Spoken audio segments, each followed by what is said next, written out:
process zany ny analyse atao, misy détermination maromaro, dia raha conforme aux normes le izy dia izay no hoe ara-dalàna le menaka. Rehefa tsy conforme dia tsy ara-dalàna le menaka, dia mahazo certificat de non conformité.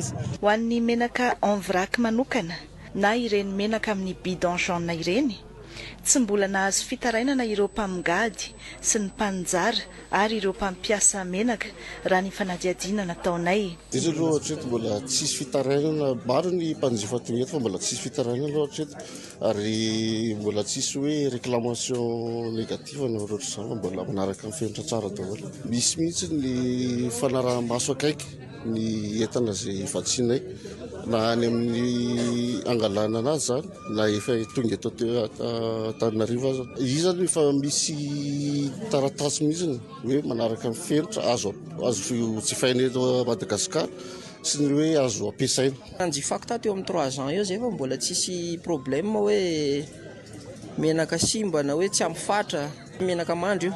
Raha ny faritra misy anay mbola tsy nisy zay zavatra zay, zay tranga zay hoe narary avy amin'ny menaka aloha mbola tsisy. Mbola tsisy fitarainana aloha hatreto, mbola tsisy olona narary aloha zany.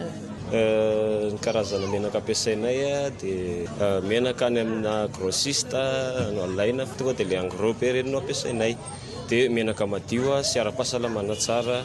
Hatreto aloha dia mbola tsy nisy, mbola tsisy mihitsy aloha ny hoe mpanjifa nitaraina tamin'ny resaka menaka na ohatran'izany. Dia nenay zany presque hoe efa zavatra vita taimine, zavatra ataonay hoe ty menaka ty sazany ty zavatra ty, menaka na patisserie tsy azo ampiasaina amin'ny menaka na sakafo. Misy hatrany ny karazan-tsakafo tena mila hitandremana mba tsy hivadika ka mety hiteraka fahampoizinana ara-tsakafo, indrindra rehefa anatina vanim-potoana fety toy izao.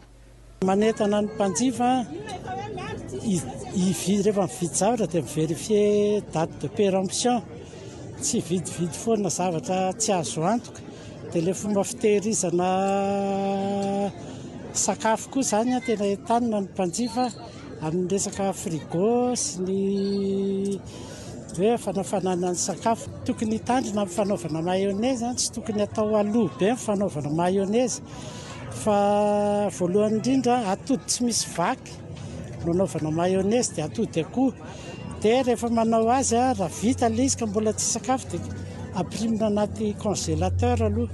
Fa eo zany ilay mampisy intoxication satria tokony ho fantatsika mayonnaise dia se comporter ohatran'ny milieu de culture, zany hoe maniry be microbe ao anaty mayonnaise io, ka raha vao tsy anaty réfrigérateur io na sakafo efa voan'ny mayonnaise dia tokony anaty réfrigérateur.